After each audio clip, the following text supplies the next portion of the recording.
नमस्कार, मैं राकेश परमार और आप देख रहे हैं महत्वपूर्ण मुद्दा।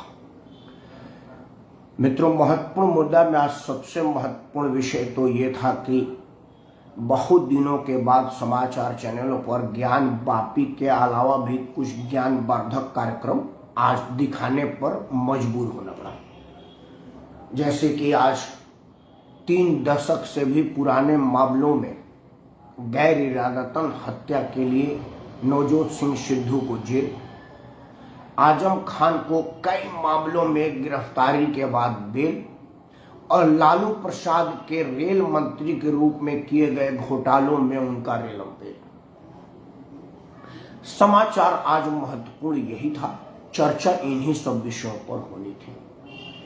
लेकिन मित्रों, मेरा अपना मानना है, इस चैनल का टैगलाइन है कि इन चैनलों पर उन्हीं खबरों को दिखाई जाती है, उस पर विश्लेषण बताई जाती है जो आम समाचार चैनलों पर या तो दिखाई नहीं जाती या दिखाने योग्य समझा नहीं जाता।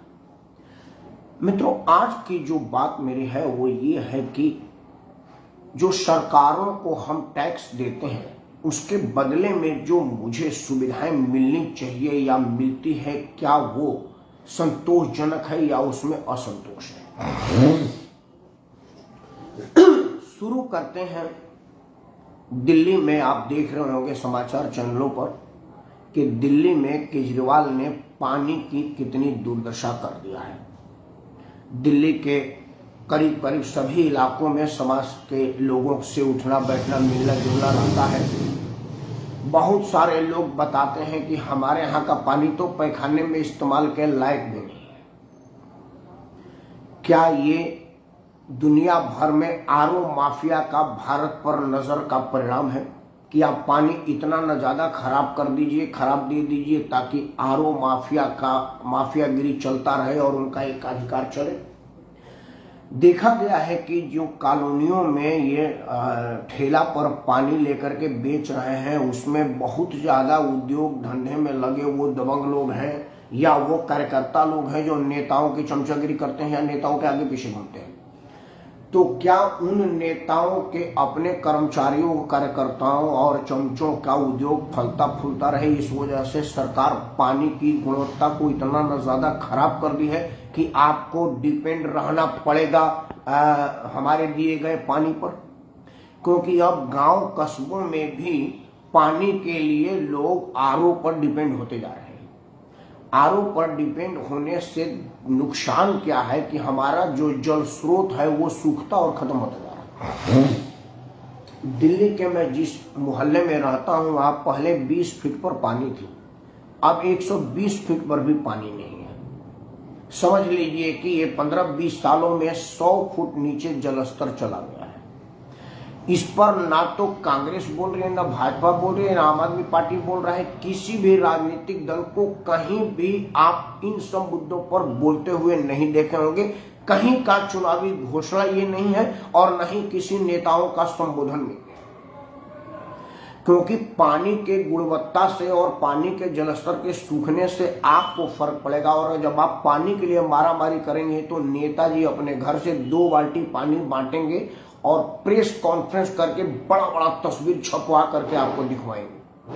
हमने कोरोना काल में देखा, नेताजी का तनख्वाह 50,000 रुपया महीना है और 50,000 रुपया रोज अपने दरवाजे पर कोरोना मरीजों को खिलाने पिलाने और दवा बांटने में खर्च कर रहे हैं।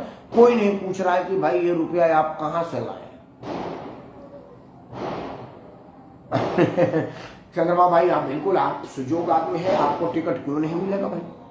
आप जैसे प्रखर लोगों को ही टिकट मिलना चाहिए ताकि आप आम जन के समस्याओं से लोगों को अवगत कराएंगे। तो मित्रों, मेरा ये कहना है कि क्या इन सब चीजों पर कभी कोई जरूरी विषय नहीं होना चाहिए। पानी का टैक्स तो मैं देता हूं, पानी का बिल तो मैं देता हूं, लेकिन पानी की गुणवत्ता मुझे संतोषजनक नहीं मिलती। आते हैं दूसरे बात, हम रेल में सफर करते हैं, रेल में हम टिकट खरीदते हैं जनरल क्लास में, तो कम से कम सीटिंग व्यवस्था की व्यवस्था होनी चाहिए। लेकिन एक अनारक्षित बोगी में 500 लोग घुसे हुए होते हैं और उसमें 50 लोगों को बैठने का व्यवस्था है। आप कह सकते हैं कि रेलवे ने आपको कहा तो था नहीं कि आप आइए हमारी रेल में यात्रा करिए, लेकिन हमारी मजबूरी है, आपने रेल में सुविधा ही नहीं दिया तो क्या करें। आपको जनसंख्या के हिसाब से रेल का निर्माण करना चाहिए, रेल का व्यवस्था करना चाहिए। टिकट तो आप पूरा ले रहे हैं, रेलवे घाटा में कहाँ है? हमारा तो कोई एक भी पैसेंजर फ्री में नहीं जाता। तो जो लोग टिकट ले करके अपना जान जोखिम में जा करके लटक के चल रहे हैं, उनके प्रति आपकी कोई जवाबदेही है कि नहीं? जो लोग आरक्षित बोगी में सीट पाते हैं, उनका आरक्षण नहीं होता, वो आरएसी में चला जाता, मतलब रिजर्व अग्रेशन कंसिलिएशन।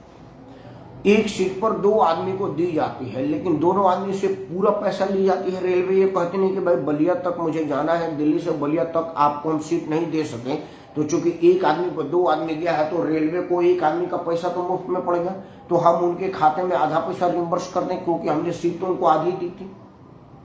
लेकिन इस विषय पर कभी कोई जनमंच पर, रंगमंच पर, राजनीतिक मंच पर या टीवी चैनलों के डिबेट में या विधानसभा लोकसभा में कहीं कोई बोलते हुए किसी नेता को आपने सुना है? नहीं सुना है, क्योंकि ये मुद्दा उनका नहीं है। क्योंकि उनके लिए तो रिजर्व रेल ला के दी है। आपके जाने के लिए 3 महीना पहले टिकट लेना पड़ेगा, तब भी कंफर्म होगा कि नहीं इसकी गारंटी नहीं है। वो तो 30 मिनट पहले फोन करेंगे बलिया का टिकट करो, रेलवे मंत्रालय उनको बलिया का 2 सीट आरक्षित करके दे देगा, और नहीं होगा तो आपको उतार देगा, बोलेगा आप उतर जाइए, नेताजी जा रहे हैं। तो वो उनके सुविधा के लिए है, आप अपने सुविधा के लिए क्या कर रहे हैं? ये एक असंतोषजनक स्थिति है कि नहीं? हमने सुविधा के लिए रेल में टिकट लिया है, हमको सुविधाजनक स्थिति से यात्रा करा है, तो आपने हमारा टिकट का पैसा रिम्बर्स क्यों नहीं किया भाई? आपने वो पैसा हड़प क्यों करे? और हड़प कर गए हैं तो हमको रेलवे में और सुविधा बढ़ा क्यों नहीं? पैसा तो आप पूरा ले रहे हैं। हालांकि वो क्यों नहीं बढ़ा रहे हैं उसकी जांच तो भी लालू प्रसाद यादव को पता चल ही रहा है कि वो रेलवे में कहाँ गया, क्या गया, वो एक अलग मुद्दा है। आते हैं सड़कों की व्यवस्था। जैसे आज मैं एक इंडस्ट्रियल एरिया में गया था, इंडस्ट्रियल एरिया में गया तो वो सड़क हमारे गांव से भी बड़ी बुरी और बदतर स्थिति थी। तो हमने पूछा भाई यहाँ पर निगम को टैक्स जाता है कि नहीं? भाई साहब निगम के टैक्स छोड़िए, टैक्स के अलावा इंस्पेक्टर साहब को भी जाता है।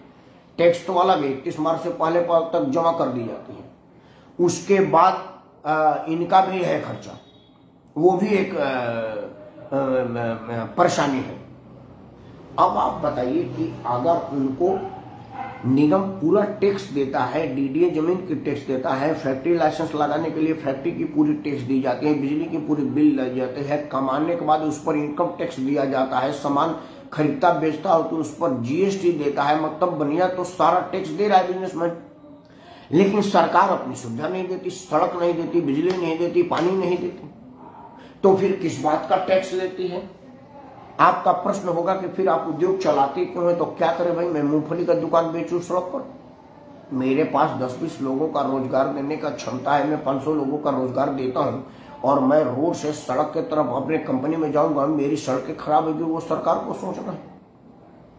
लेकिन मित्रों, क्या आपने किसी राजनीतिक दल के मंच पर, किसी राजनीतिक दल के कार्यक्रम या समाचार चैनल के डिबेट में सुना है कि कहीं कोई ऐसी डिबेट हो रही हो कि भाई इंडस्ट्रियल एरिया में, इंडस्ट्रीज में लगने वाले करीब करीब सभी टैक्स इंडस्ट्रीज देते हैं, यहाँ तक कि उसमें काम करने वाले कर्मचारी भी आय कर के दायरे में आते हैं और उनका भी इनकम टैक्स काट लिया जाता है, टीडीएस काट लिया जाता है, पीएफ काट लिया जाता है। अब तो पीएफ के इंटरेस्ट पर भी टैक्स लगने लगा है।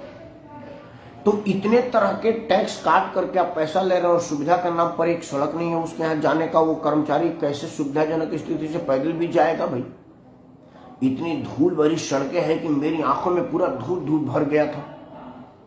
इस स्थिति को देखते हुए क्या ऐसा नहीं बनता कि इस विषय पर विवाद किया जाए, इस विषय पर चर्चा किया जाए, इन सब विषयों की मांग की जाए? लेकिन मित्रों, ये मांग नहीं की जाएगी, क्योंकि ना तो आप इस मांग पर खुद को एसोसिएट कर पाएंगे, खुद को लगाव महसूस कर पाएंगे, ना ही लगेगा कि यार आपके लिए रेलेवेंट है। क्योंकि आपके लिए क्या रेलेवेंट है? मैं सत्य सनातन धर्म का मानने वाला हूं, ज्ञानवापी मस्जिद ही नहीं कभी, मैं तो उसको श्रृंगार गौरी मंदिर ही कहूंगा, जो महादेव के प्रांगण में था। तो महादेव के मंदिर में महादेव का उत्पन्न होना कोई खबर नहीं है। खबर तो यह है कि अब तक उस पर बलात् कब्जा किया गया था, उनके लिए क्या सजा दी जाए। सत्य सनातन होने के नाते मेरा पहला प्राथमिकता और मेरा पहला ऑफिशियल स्टेटमेंट ये है। लेकिन इसके साथ साथ ये स्टेटमेंट है कि क्या पिछले 10 दिन से इन्हीं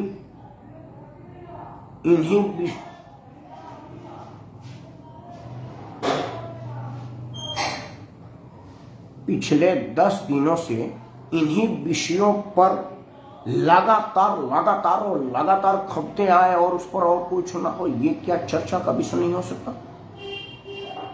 मित्रों, सरकार के टैक्स और उसके दी गई सुविधाओं पर अगर मैं बोलने लगूं तो आधा घंटा बहुत कम है, लेकिन मैं आपसे ये जरूर कहूंगा कि आप ये जरूर निर्णय लें कि किन विषयों पर आप बहस पसंद करते हैं, किन विषयों को चुनावी मुद्दा पसंद करते हैं और चुनाव में आपके लिए कौन सा विषय रेलेवेंट है, किस विषय को आप मानते हैं कि ये मेरा विषय और ये मेरे लिए विषय। इन सब चीजों की जब आपको समझ परख हो जाएगी, नेता आपको बरगला नहीं पाएगा। और इसमें सबसे बड़ा बाधक आपका समाचार चैनल है, क्योंकि वो सही खबर अपने चैनल पर दिखाता ही नहीं। लेकिन भगवान का शुक्र है, समय का तकाजा है कि अब समाचार चैनल पर ही आदमी डिपेंड नहीं है। सोशल मीडिया के सिपाही हम जैसे लोग जो तटस्थ रह करके अपनी बात करते हैं, आप इनको प्रोत्साहित करें और इनकी बातों को सुने और इनका प्रचार प्रसार करें, ताकि आम लोगों को ये पता चले कि भाई महादेव की कृपा हमको बनी रहे, वो बड़ा जरूरी है। लेकिन मेरे लिए ये भी तो जरूरी है कि रेलवे में मैं टिकट कटाता हूं तो सीट तो मुझे मिले, सड़क का मैं टैक्स देता हूं तो बढ़िया सड़क तो मुझे मिले, पानी का मैं बिल भरता हूं तो गुणवत्ता वाला पानी तो मुझे मिले। ये तो पाप, मतलब ये तो है ना कि आप बनिया की दुकान पर जाइए, बनिया आपसे पैसा ले लेकर जाओ भाई, कैसा है आपको लगेगा? उससे ज्यादा आपके साथ हो रहा है, आपको समझ नहीं आ रही है। खैर, मैं तो आपसे हाथ जोड़ के एक ही प्रार्थना करूंगा कि कृपया अपने सही मुद्दे का पहचान करिए और सही विषयों को समझिए। मैं समझूंगा कि मेरा प्रार्थना सफल हुआ। आप स्वस्थ रहें और किसी भी तरह की परेशानी से आप दो चार ना हो। इन्हीं दुआओं, इन्हीं शुभकामनाओं के साथ मैं राकेश परमार आप सबको सादर करता हूं। जय हिंद, वंदे मातरम।